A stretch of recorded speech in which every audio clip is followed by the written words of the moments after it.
Papo Literário. Apoio Cultural Linda Rosa. Olá, está começando o Papo Literário, que hoje está sendo apresentado aqui da Livraria Leitura do Shopping Del Passeio. Veja o que teremos nesta edição. O escritor Natalício Barroso está resgatando um gênero que anda meio esquecido na literatura, a novela.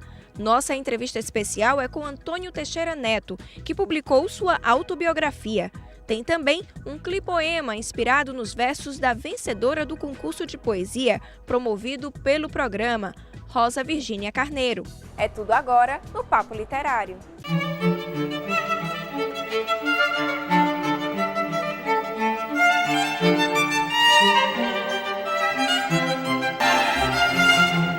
Há anos, as telenovelas fazem um grande sucesso no Brasil.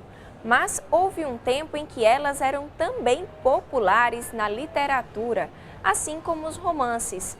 Agora, esse formato literário está meio esquecido entre os autores e leitores. O escritor Natalício Barroso decidiu resgatar esse gênero e publicou a novela A Casa de Circe. O título do livro A Casa de Circe, de Natalício Barroso, veio da mitologia grega. Circe, bem, como a gente sabe da mitologia grega, né, seria aquela mulher que foi encontrada por Ulisses numa ilha em volta de animais, de leões, bichos selvagens que ela transformava. Os guerreiros que chegavam, náufragos nesse local, justamente em animais domésticos, ainda que eles fossem leões, mas eles eram domesticados. Então, baseado nessa história, teve uma vez mesmo, isso o fato é real, eu entrei numa casa que era uma casa cheia de gatos. Aí eu comecei a imaginar de onde poderiam ter vindo esses gatos. E exatamente a partir desse momento, eu chamei a Casa de Circe, e aqueles gatos poderiam ter sido moradores daquela casa que posteriormente se transformaram em animais, certo? Aí daí que veio o título do livro. Nessa obra, os protagonistas são os animais. Quando você lê uma história sobre animais, só se fala de animal, já não se fala praticamente no ser humano. Caninos Brancos, por exemplo, um escritor norte-americano, fala de um cachorro. De vez em quando aparece um ser humano, mas é aquele cachorro que ele está seguindo ao longo da vida dele. Quando você fala dos seres humanos, naturalmente, os animais eles são apenas coadjuvantes na história. Isso aqui eu fiz o inverso, considerei o inverso. Os protagonistas são os bichos. No caso aí são um gato, tem um papagaio também. E os seres humanos é que são os coadjuvantes dessa história. O autor decidiu resgatar um gênero que já foi mais popular na literatura e anda meio esquecido, a novela. Houve uma época que as novelas eram tão consideradas quanto os romances. Digamos, Don Quixote é uma novela, né? Novela do cavaleiro da triste figura, é uma grande novela. Aí novela tem isso, tanto pode ser imensa como Don Quixote, como ela pode ser também uma história curta, mas também não tão curta quanto determinados, como os contos, né? Os contos você vai encontrar o mesmo espaço, o mesmo episódio e pouquíssimos personagens. Nas novelas você pode encontrar as novelas do Herculano, por exemplo, já são novelas bem maiores, não são tão longas quanto as do Don Quixote, também não são tão curtas como A Casa Velha do Machado de Assis. Então esse seria um desses livros que são chamados novelas. Com a televisão, essa palavra se tornou desconhecida no meio literário. Quer dizer, a televisão simplesmente levou para ela esse nome e parece que nós jamais escrevemos isso. Então nós dizemos, ou temos romance ou temos contos. Mesmo quando você faz concursos literários, eu observo muito isso, eles colocam para romancistas ou para contistas e deixam os novelistas fora da coisa. Aí como é que você faz? Inclusive para participar. Se você entrar com a sua novela de 150 páginas, eles vão considerar um conto, ou eles vão considerar um romance, né? E escrevi esse trabalho aqui e é uma novela, não é romance nem conto. A obra foi publicada por uma editora cearense, o Armazém da Cultura, Eu gostaria de fazer até elogios ao Armazém da Cultura, porque faz um trabalho muito bom, muito bonito, né? E com muita paixão também. Eu acho que os nossos editores, eles deveriam ser mais bem vistos, entendeu? E deveriam ter mais apoio, porque são pessoas tão corajosas quanto os escritores. Porque esse é um produto, como a gente sabe, que não é fácil de se vender, né? E quando você tem determinadas pessoas que se aventuram, digamos assim, a lidar nesse mercado aí, eu acho que eles merecem a nossa distinção. Banisa Duma fez a leitura do trabalho, resolveu publicar isso, e tem um outro livro que já está em fase de publicação, que se chama Viagem Sem Fim, que é um livro que aí já é diferente, é ficção científica. Eu estou esperando também que saia o mais rápido possível. Então, quem quiser obter esse livro terá que manter contato com o Armazém da Cultura.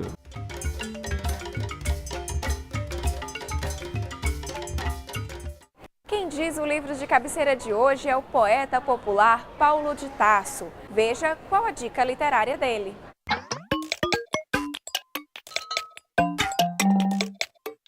Olá amigos, aqui é Paulo de Tarso, o poeta de Itauá. A minha dica literária é o livro Capitães de Areia, do grande Jorge Amado. Leia, com certeza você encontrará uma boa leitura.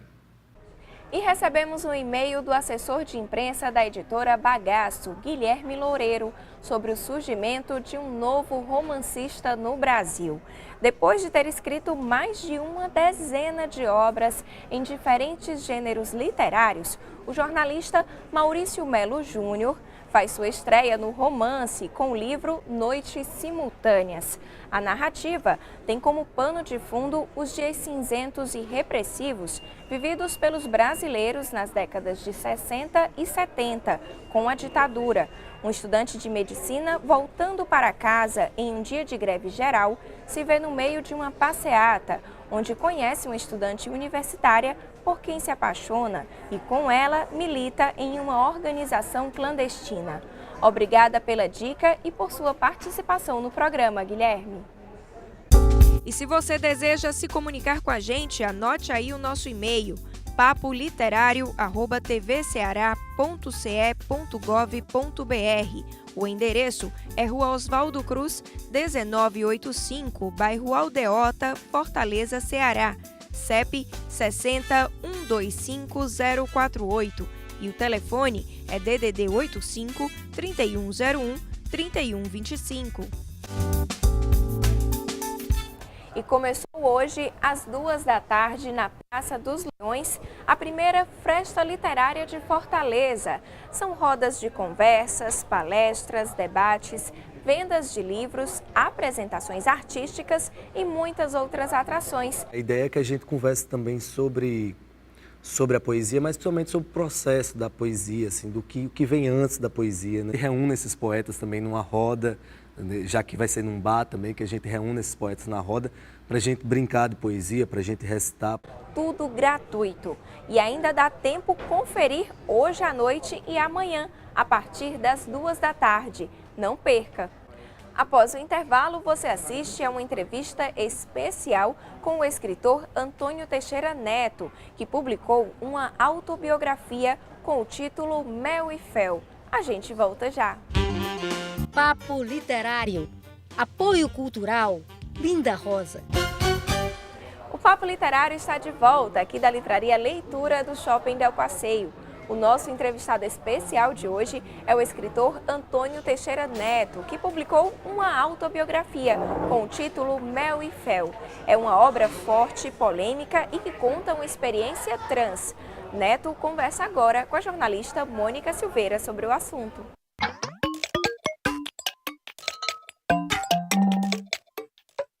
Pois é, Soraya, esse aqui é o livro Mel e Fel, do Antônio Teixeira Benevides Neto, o Neto, né? Uma história de vida que ele vai contar aqui pra gente, como é que foi fazer esse livro, um livro volumoso, que conta 40 anos de vida. Mônica, foi um mergulho, posso falar assim, que foi um mergulho no passado, nas minhas lembranças, porque é uma autobiografia, onde eu conto exatamente como você disse, 40 anos de vida. Eu conto a minha trajetória a partir dos 5 anos de idade, até os 45. Eu relato toda a minha existência pessoal, íntima. É um livro que fala de liberdade de gênero e homoafetividade. Eu abordo toda essa problemática que está tão em discussão hoje em dia, que é a tolerância. Falo da dificuldade que foi ser um garoto efeminado nos anos 80. Falo de bullying, de preconceito familiar, preconceito sexual, social. Uma história contada sem filtros, com muito realismo, onde eu transitei entre os gêneros, porque aos 20 anos de idade eu me transformei numa mulher trans e vivenciei essa existência durante 20 anos. Fiz toda aquela trajetória que nós sabemos que é tão peculiar a essa classe de transexuais, travestis. Conheci a prostituição, viajei para os grandes centros do Brasil e do mundo, vivi em São Paulo, vivi na Europa, trabalhando na noite, nas boates, enfrentando todo tipo de adversidade. E eu relato tudo isso nesse livro, como foi enfrentar os próprios medos para poder ir em frente naquilo que acreditava ser o melhor para mim. E contando isso assim de peito aberto, me desnudando diante dos meus leitores, que eu busco cativá-los e quem sabe até orientá-los também. Aqui eu estou vendo na orelha, que é do antropólogo Alexandre Fleming Câmara Vale, né? Que ele fala que você fez Nádia e se refez Neto, né? Você fala dessa mudança, uma experiência realmente bem diferente. Exatamente, foi por ter vivido uma existência muito singular e ter acumulado experiências diversas na vida, tanto como rapaz, como trans também, que eu resolvi colocar tudo isso nessas páginas e fazer esse depoimento verídico, né? Aos 20 anos de idade eu vivi a transição, eu passei por cirurgias plásticas, fiz uma mudança física e me transformei numa mulher trans, que se chamava Nádia. E como Nádia eu vivi 20 anos da minha vida. Fui feliz, conquistei muitas coisas, experiências ricas e também tive, claro, minhas desilusões, minhas dificuldades, minhas tristezas, e tudo isso está contado aí. E aí depois, aos 40 anos, depois de 20 anos vivendo como Nádia, eu senti uma necessidade de resgate, de reencontro comigo mesmo. Aquela condição pela qual eu havia lutado tanto para me tornar, numa determinada altura da minha vida, ela perdeu a importância que eu sempre havia dado. Então foi a partir daí que me veio a ideia de me reciclar, de me resgatar e passar novamente por uma nova mudança e voltar a vivenciar a identidade masculina, mas sempre preservando a minha orientação sexual. A minha mudança, a minha transição entre os gêneros, ela não tem nenhuma conotação religiosa. Eu não deixei de ser travesti por alguma influência religiosa, espiritual. Não, é uma questão minha, pessoal. Eu achei que tudo que eu tinha para viver como Nádia, eu já havia vivido e acreditei que poderia ter novas oportunidades, novas experiências na vida que talvez pudessem me trazer mais satisfação, retornando ao gênero masculino. Mas continuo vivenciando a minha homoafetividade como sempre fui, desde a minha infância. E é isso que eu coloco aí nesse livro. Pois é, como diz Raul Seixas, né? A gente é metamorfose ambulante mesmo, né? A vida é transformação. Esse livro aqui, Mel e Fel, né? Que são momentos bons e ruins. Ele já foi lançado, inclusive, fora aqui do Ceará. Esse livro é uma obra independente. Eu escrevi, eu revisei, eu imprimi, eu publiquei, eu lancei, com a ajuda de amigos, fiz alguns lançamentos aqui em Fortaleza para vender alguns exemplares, divulgá-lo. Fui para São Paulo com ele recentemente, lancei lá em São Paulo, no Museu da Diversidade Sexual, com o apoio do governo do estado. E participei de alguns eventos como o Forable, a Bienal do Livro, e venho fazendo esse trabalho assim individual, um trabalho solitário, para tentar levar esse livro ao maior número de pessoas possíveis. Como ele não tem selo de editora, ele foi publicado de uma forma independente, com o auxílio de uma gráfica, eu acharia muito interessante que uma editora se interessasse em publicá-lo de uma forma comercial, mais abrangente, porque eu acharia uma pena que uma história tão rica ficasse apenas no âmbito ali, no círculo dos meus parentes, dos meus amigos, dos amigos dos amigos. Eu acho que é um livro que merece percorrer um caminho maior. Com certeza. Então tá aí, editores, uma boa sugestão de livro que com certeza fará sucesso, porque é uma história que é forte e que pode dar orientação para outras pessoas que passam pela mesma experiência. O que é muito interessante, que eu poderia ressaltar nessa obra, é que muitas pessoas já escreveram sobre o assunto, homoafetividade, transexualidade, mas são sempre acadêmicos, pessoas pesquisadoras, estudiosas. E o meu livro ele é escrito na primeira pessoa, fui eu quem vivenciei essas experiências. Então vai a minha emoção, vai a minha visão sobre tudo que eu vivenciei. E quando uma história ela é contada na primeira pessoa, sem filtros, de uma forma muito realista, sincera, como eu fiz, ele cativa o leitor, ele passa a verdade, e a verdade ela convence. Maravilha. Agora, quem quiser adquirir o livro, como é que faz? Onde é que pode adquirir? O livro ele está na livraria Arte e Ciência e no brechó literário Rambo. Por enquanto foi só onde eu consegui colocar. Tem também uma página do Facebook que é Mel e Fel. A página do livro lá a pessoa pode obter outras informações também a respeito dele, do conteúdo e onde encontrá-lo. Neto, foi um grande prazer, inclusive porque você é meu primo, né? Também a gente tem esse parentesco e é um orgulho ver você publicando esse livro. Parabéns e obrigada por sua participação no programa Papo Literário. Muito obrigado, Mônica. Eu é que agradeço. É uma honra para mim estar aqui no seu programa. Você que eu sempre admirei como jornalista, como escritora e que sempre tive um carinho muito grande e um parentesco que nos aproxima. Eu fico muito feliz e eu agradeço muito. Muito obrigado.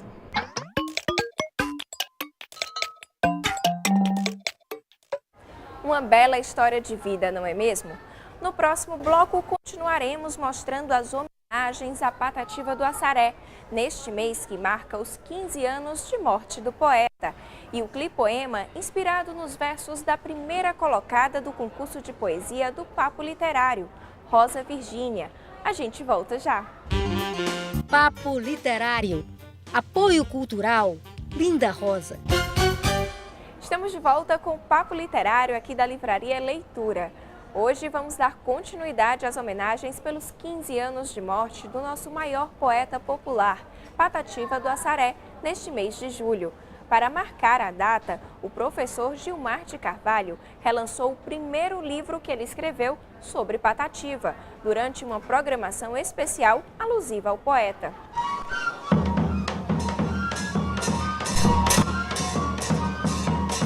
Conhecido por suas composições artísticas, o poeta, repentista e improvisador Antônio Gonçalves da Silva, ou simplesmente Patativa do Assaré, nasceu em 5 de março de 1909, na cidade de Assaré, interior do Ceará. Filho de agricultores, o poeta popular conquistou o mundo com sua linguagem simples, que retratavam a vida sofrida do povo do sertão. E para homenagear os 15 anos de morte deste grande poeta popular, o professor Gilmar de Carvalho está relançando o livro Patativa do Assaré, uma biografia. A publicação foi escrita em 2001. Esse eu vejo como um trabalho de iniciação. A partir dele, você toma contato com o Patativa, sabe os principais acontecimentos da vida dele, como ele se envolveu com a literatura, como ele se envolveu com a política, e você tem um perfil aproximado do que foi o Patativa. É muito importante que a gente faça uma discussão sobre o significado do Patativa do Assaré para a autoestima, para o conhecimento, para a sabedoria, para uma certa cearensidade. A biografia do Patativa do Assaré, escrita pelo professor Gilmar de Carvalho, é um clássico. Em sua terceira edição, a obra conta com 104 páginas que falam sobre a vida de Patativa, que de mito tornou-se amigo de Gilmar. O fato de eu ter conhecido o Patativa me provocou um impacto muito forte. Foi muito importante para mim ter conhecido o Patativa, ter convivido com ele durante algum tempo. Patativa, no primeiro momento, era um mito, era um grande poeta da tradição popular do Ceará e, aos poucos, o Patativa se tornou meu amigo. Um dia eu disse, eu quero passar um dia todo na sua casa para a gente conversar pela manhã, a gente para um pouco para o almoço e a gente conversa à tarde. Então, isso foi em 1996. Essa conversa rendeu um livro, também que já está na segunda edição. E a partir daí eu fiquei tão envolvido com Patativa que eu ia quase todos os meses a Assaré. A figura do poeta é imortalizada não só em livros, mas também por pessoas que admiram o legado deixado por ele e até pelos que tiveram a oportunidade de conviver com Patativa. A minha relação com Patativa vem desde criança, né? A minha convivência. Eu sempre vi o Patativa lá, tomando café lá na cozinha e tudo. Mas a visão na época era a visão normal, porque Juazeiro era cheio de poetas. Depois, quando eu comecei a trabalhar com estilogravura e vendo o grande impacto dele, que era visto de fora para dentro, né? Que a gente tem uma outra visão aqui fora, né? Então eu me imortalizei muito na estilogravura. Deus fez a grande natura com tudo quanto ela tem, mas não passou escritura da terra para ninguém.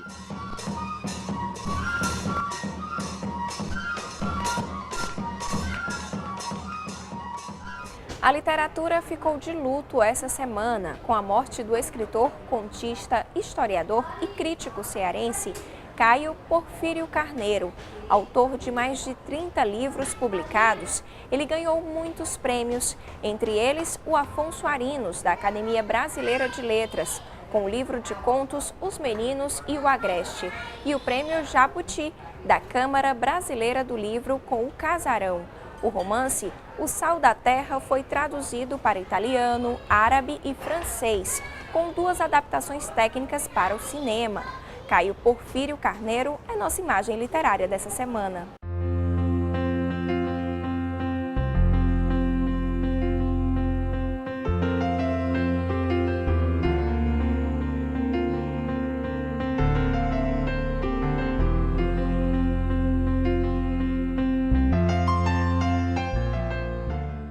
Vamos saber agora quais os livros mais vendidos dessa semana em Fortaleza.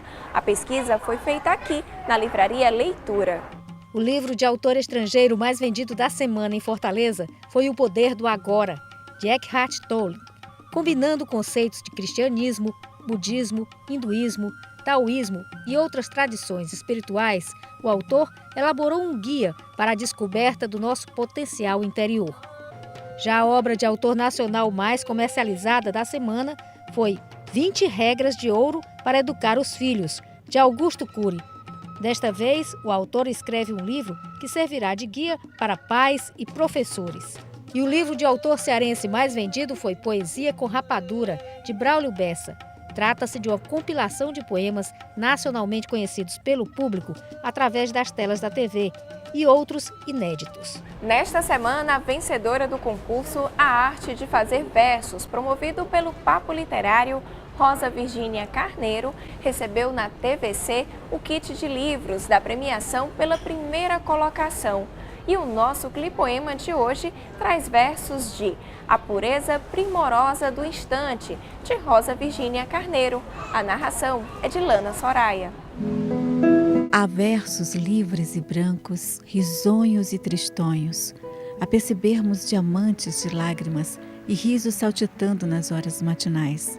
Outros de asas abertas, feito gaivotas no céu, versos nas garças azul real, a cantarem seu canto de paz, entre recifes, corais e águas marinhas, entre célebres rimas de reis e rainhas. Parabéns por estes belos versos, Rosa Virgínia. E o Papo Literário de hoje fica por aqui. Esperamos que vocês tenham gostado de mais uma edição do programa que preparamos especialmente para vocês. A gente volta a se encontrar no próximo sábado com mais informações do mundo das letras. Até lá!